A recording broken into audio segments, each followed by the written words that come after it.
Lubog pa rin sa baha ang ilang bahagi ng Las Piñas na nakasailalim ngayon sa state of calamity. Para sa update ng babalita live mula sa Barangay Zapote, si Mobile Journal JF Rivera. JF. Cheryl, nandito tayo ngayon sa Barangay Zapote, Las Piñas City kung saan ilang kabahayan nga ay lubog pa rin sa baha. Nasa ilalim pa rin ng state of calamity ang Las Piñas City matapos ang walang humpay na pag-uulan na naging dahilan ng pagbaha sa ilang lugar dito. Sa pag-iikot-ikot natin dito, ilang mga lugar dito ay humupa na ang baha pero ilan pa rin dyan ay lubog sa baha gaya na lang ng Vergara Compound.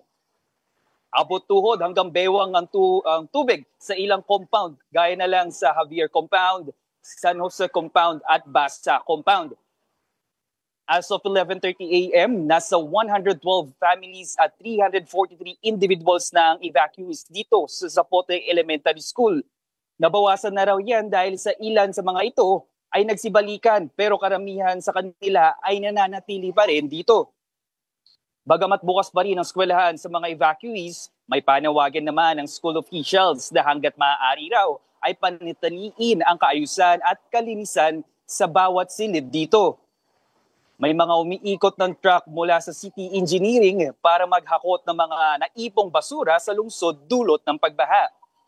Sa mga motorista naman, bahagya man bumaba ang tubig bahas sa Zapote Alabang Junction pero inaasahan pa rin ang pagtaas niyan sa mga susunod na oras dahil sa walang tigil na pagulan. Possible pa rin ang ilang kalsada tulad ng Zapote Road kung kayo ay papuntang Alabang. Ganon din ang Quirino Road kung papunta naman kayong Parañaque at Pasay. Cheryl, sa ngayon pabugso-bugso pero malakas na pag-uulan pa rin ang nararanasan natin dito sa Las Piñas City. Balik sa inyo dyan.